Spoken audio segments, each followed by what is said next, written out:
The importance of healthy rivers is emphasised by rivers like the Ovens right here in northeast Victoria. Its environmental value can't be overstated, and what it represents is everything we should want to maintain with our unregulated rivers like it and the Mitchell River in Gippsland. So over here you can see there's a bit of a high water mark on the stumps and the trees along the edge of the river. It's a good sign of the river fluctuating, and that's really important. The lower Ovens is heritage listed and supports a wide range of ecosystems and has high natural flows into floodplains. What we've got here is a classic example of where the floods have come over and receded. You know, really lush, really healthy. There's virtually weed-free in here. And the red gums here, looking around, they're all really healthy. If they were under drought stress and they weren't getting regular flooding, they'd be dying back. These are quite healthy here. There's examples around here of trees that have got really big hollows in them, just perfect habitat for a glider and birds. In this section here, we see a really healthy mid-story of silver wattle, and these wouldn't be here without the flooding. They're a really important part of the forest in that they're an important food source for animals like the squirrel glider who come down and feed on their nectar. Climate change is a really big one, and it's probably more of an issue with unregulated rivers than regulated, because with the unregulated, they're going to get drier, they're going to get less flooding with climate change, and they won't be able to be topped up with environmental water. So the red gum zone will actually shrink.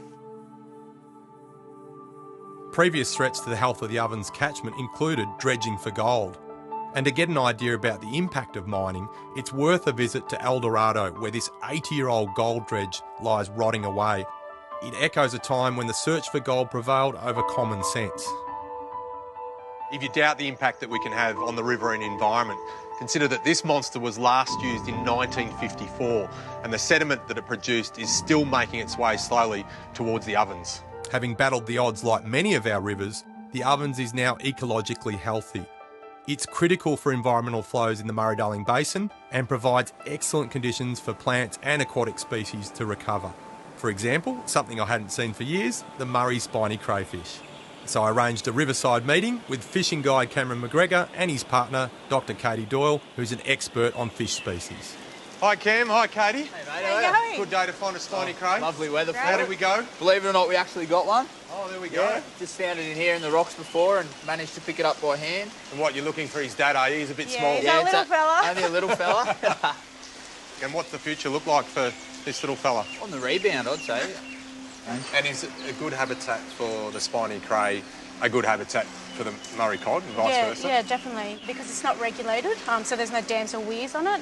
Generally, it's quite good for Murray Cod species at least. How big would they grow in this system? There's a few big fish caught every year, like around the metre mark.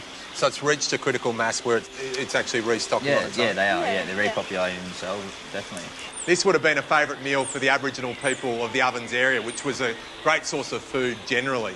But not for this little lady. She's going to live to fight another day. See you later. Bye. Look at that, back in the natural habitat.